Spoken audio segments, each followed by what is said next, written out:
மாநில அரசுகள் ஒத்துழைக்கலாம் தேர்தல் ஆணையம் என்ன செய்ய முடியும்? ஓகே, பேசல சார். முதல் கட்ட கருத்தா எடுத்துக்கிறேன். திரு சுப்பிரமணி, வெறுப்பு பேச்சில் ஒரு நடவடிக்கை எடுக்கிறதுல இவ்வளவு தயக்கம் இருக்குது, தேர்தல் ஆணையத்தின் மீதான நம்பிக்கையே குலைக்குது அப்படிங்கிறார். இல்லை, அதுக்கு முன்னாடி ஒன்று சொல்லிடுறேன். ஐயா வந்து சொன்னாங்க ஸ்டேட் கவர்மெண்ட்டில் உள்ள அந்த எலெக்ஷன் கமிஷன் வந்து நல்லா செயல்படுறாங்க அப்படின்னாரு.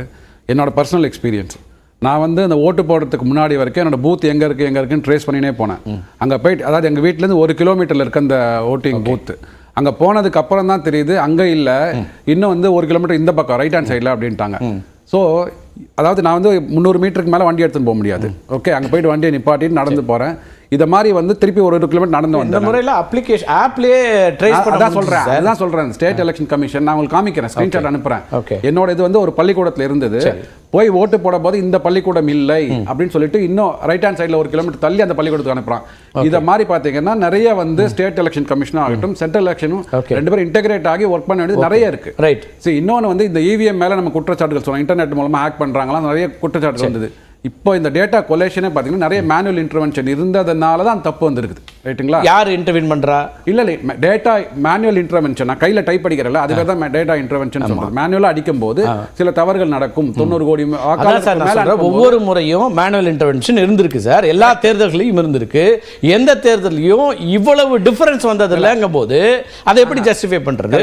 அது வந்திருக்கும் 2%, 3% வந்திருக்கு. இப்போ ஏன் வந்து அது வந்து அரசு பேசும் பொருளாக ஆகுது அப்படின்னு சொன்னீங்க அப்படின்னா, மக்கள் எதிர்பார்த்தது என்னன்னா, இப்போ வந்து 72% வாக்கு சதவீதம் வந்துடும், ஓட்டு சதவீதம் வந்துடும் அப்படின்னு எதிர்பார்த்தாங்க. ஏன் அப்படின்னா ஆன்டி இன்கம்பன்சி வரும். எப்பவுமே ஆன்டி இன்கம்பன்சி வந்தது அப்படின்னா ஒரு 6% 8% வரைக்கும் உங்களுக்கு ஓட்டு இன்க்ரீஸ் ஆகும் இல்லை டிக்ரீஸ் ஆகும். நீங்க கடந்த கால தமிழ்நாட்டிலையும் பாருங்க, மத்திய அரசாங்கம் வாக்கு சதவீதம் ஏறதுனால ஒரு கட்சி வெற்றி பெற்றது, எல்லாத்துலயுமே மாறி இருக்கு. இல்ல, நீங்க அதிகமான வாக்குகள் வந்த போது ஆளுங்கட்சி வெற்றி பெற்றது இருக்கு, வாக்கு சதவீதம் குறைஞ்ச போது ஆளுங்கட்சி தோத்தது. அந்த மாதிரி இல்ல, இப்போ அந்த மாதிரி இல்ல. ஏன்னா போன வாக்கு சதவீதம் பார்த்தீங்கன்னா 67%, 67.4. 2019 சொல்றீங்க 67.4. இப்போ வந்து தமிழ்நாட்டுல சொல்றீங்களா, இந்திய அளவுல சொல்றீங்க? ஒட்டுமொத்த இந்தியால 67.4. ஃபேஸ் 1ல 66%, ஃபேஸ் 2ல 66.71, ஃபேஸ் 3ல 64. ஸோ ஆனால் ஆவரேஜ் 65% 65% வந்துட்டு இருக்கு. ஸோ அதனால என்ன பண்றாங்க, இது எப்போ வந்துச்சுன்னா இந்த எண்ணிக்கை 11 நாளைக்கு அப்புறம் முதல் நாள் 61 தான் வந்துச்சு. ஃபேஸ் 1ல மட்டும் தான் அது இல்லையா? ஃபேஸ் 1ல மட்டும் தான். ஃபேஸ் 1ல குளறுபடி நடந்திருக்கு. அதுல ஸ்டேட் எலெக்ஷன்ல இருக்கிற ஆபீசர்ஸும் ரெஸ்பான்சிபிள், சென்ட்ரல் இருக்கிறவங்க ரெஸ்பான்சிபிள். ஓகே, 23 ஸ்டேட்ல நடந்துச்சு எலெக்ஷன் ஃபர்ஸ்ட் ஃபேஸ். இல்ல, அதான் சொல்றேன், 23 ஸ்டேட்டும் பொறுப்பு அதுக்கு. கண்டிப்பாக இல்ல. அதாவது நாங்கள் எப்படி டேட்டா இன்டெகிரேட் பண்ணணும், எப்படி இன்னும் சிஸ்டம் நெக்ஸ்ட் லெவலில் போனோம். இவங்க சிஸ்டம் நெக்ஸ்ட் லெவலில் போனால என்ன சொல்றாங்க அப்படின்னா, இவங்க ஹேக் பண்ணிடுவாங்க. பிஜேபி வந்து அவர்களுக்கு சேர்ந்த ஒரு டிஜிட்டல் இதெல்லாம் போட்டு டிஜிட்டல் இந்தியா சொல்றாங்க இல்லையா, அது மாதிரிலாம் போட்டு இதெல்லாம் ஒரு பக்கம் இருக்கு சார். இதுல கூட அட்மினிஸ்ட்ரேட்டிவ் எரர் இருக்கு, மேனுவல் எரர் இருக்கு, எல்லா எரர் இருக்கு சார். ஒரு ஹேட் ஸ்பீச்சுக்கு நேரடியாக ஒரு நோட்டீஸ் கொடுக்கறதுக்கு என்ன சார் தேர்தல் ஆணையத்துக்கு தயக்கம்? பிரதம அமைச்சர் மோடி, எதிர்க்கட்சியில் இருக்கக்கூடிய ராகுல் காந்தி நேரா அனுப்பாம அவர் வேலிடா ஒரு கொஸ்டின் கேட்கிறாரு பாலச்சந்திரன் சார், நீங்க 6 வருஷம் இவங்க தப்பு பண்ணிருக்காங்க நிரூபணம் ஆயிட்டா கட்சியை தடை பண்ணுவீங்க? தனிநபர்கள் தானே தடை செய்ய முடியும், கட்சிக்கு தானே அனுப்ப முடியும். அதாவது இந்த பீப்புள் தனிநபர்களுக்கு தானே சார் அனுப்ப முடியும். அப்படி கிடையாது. இல்ல, ஒட்டுமொத்த யார் ஒருத்தர் இல்ல சார், எந்த தலைவரோ எந்த ஸ்டார் ஸ்பீக்கரோ எந்த பேச்சாளர் பேசுறாரோ அத கட்சிக்கு பொறுத்துவீங்களா, அந்த தனிநபருக்கு வருமா? இல்ல, முதல்ல கட்சி ஒழுங்கு நடவடிக்கை எடுக்கணும், அப்புறம் எலெக்ஷன் கமிஷன் ஆஃப் இந்தியாவும் நடவடிக்கை எடுக்கணும். இல்ல, இதுவரைக்கும் கட்சிக்கு அனுப்பப்பட்டதே கிடையாது. இல்ல, கட்சிக்கு அனுப்புறது கட்சி தான் கேட்கறாங்க. அதாவது நீங்க பிரதம மந்திரியோ இல்லனா வந்து தனிநபரோ கிடையாது, அவங்க ரெப்ரசன்டேட்டிவ் ஆஃப் தி பார்ட்டி இல்லீங்களா? இந்த ரெப்ரசன்டேட்டிவ் பார்ட்டி வரும்போது ஆர்கனைசேஷன் தான் நோட்டீஸ் போடுது. தேர்தல் ஆணையம் ஒவ்வொரு தொகுதிக்கும் இந்த கேண்டிடேட் தான் ஃபிக்ஸ் பண்றாங்க, இந்த கட்சின்னு ஃபிக்ஸ் பண்ண மாட்டாங்க. கட்சி வரும், ரெகக்னைஸ்டு பார்ட்டி இருக்கலாம், அங்கீகரிக்கப்பட்ட கட்சிகள் இருக்கலாம், அவங்க சிம்பல் இருக்கலாம். இல்ல சார், நீங்க அப்படின்னா என்ன ஆகும்னா, ஒரு கேண்டிடேட் செய்யற தவறுக்காக ஒட்டுமொத்த கட்சியும் 6 வருஷம் பேன் பண்ண முடியுமா? இல்ல, பேன் பண்ண முடியாது. கட்சியை பேன் பண்ண வேண்டாம் சொல்றேன். பட் நடவடிக்கை எடுக்க வேண்டியது வந்து அடுத்த தேர்தலை நிக்க வைக்க கூடாது. சரிங்க சார், கட்சிக்கு நோட்டீஸ் கொடுக்கணும்னு சொல்றது கூட நான் ஆர்குமெண்ட் எடுத்துக்கிறேன். ஆனா கேண்டிடேட்டுக்கு அப்ப வேணாமா, பேசக்கூடிய ஒருத்தருக்கு அனுப்ப வேண்டாமா? அதுல என்ன தயக்கம், அதுல என்ன அச்சம், அதுல என்ன தயக்கம்னு கேக்குறேன். அதுதான் இப்போ அன்பார்லிமெண்டரி வேர்ட் பேசியிருக்காங்களா, என்ன மாதிரியான வார்த்தைகள் உபயோகித்திருக்காங்கன்றது வந்து பேசணும். அது எலெக்ஷன் கமிஷன்ல வந்து ஷோகாஸ் நோட்டீஸ் கொடுப்பாங்க, ஹியரிங் பண்ணுவாங்க. பண்ணினதுக்கு அப்புறம் தான் அது முடிவு வரும்.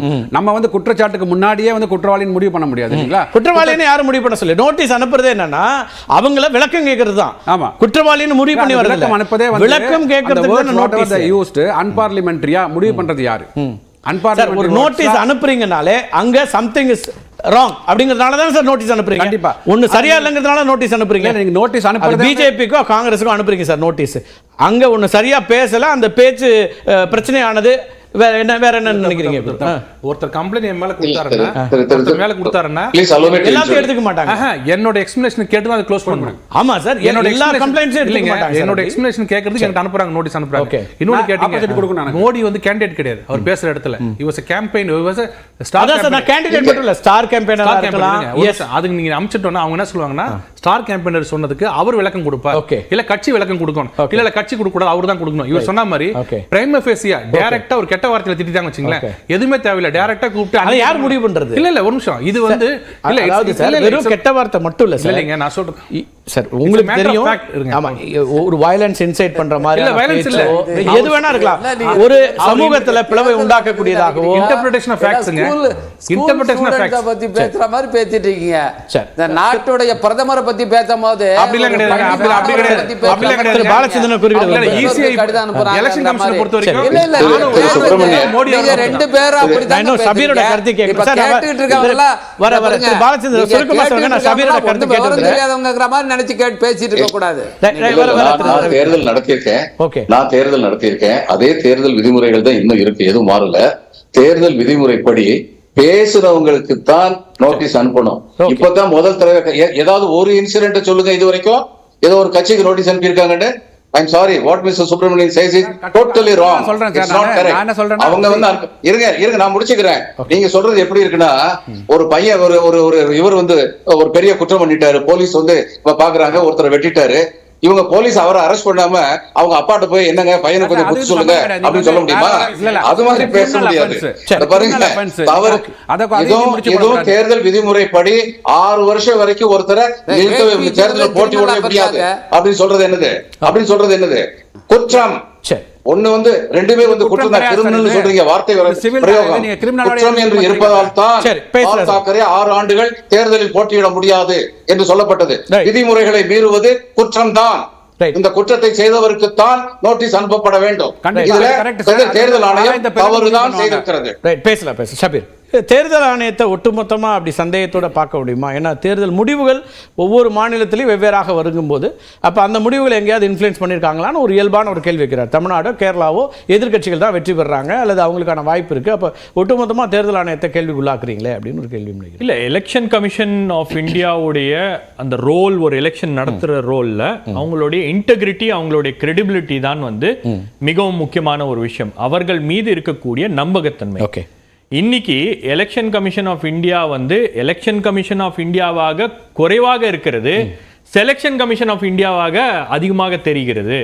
ஏன்னா அவங்களுடைய ஆக்ஷன் வந்து ரொம்ப செலக்டிவா இருக்கு அப்படின்னு பாக்குறேன். CSDS சமீபத்தில் நடத்தின ஒரு சர்வேல 2019ஆம் ஆண்டு எலெக்ஷன் கமிஷன் மீது இருந்த நம்பகத்தன்மை அப்படின்றது 78%. ஓகே, இந்த முறை 58% தான் வந்து எலெக்ஷன் கமிஷன் மீது மக்களுக்கு நம்பக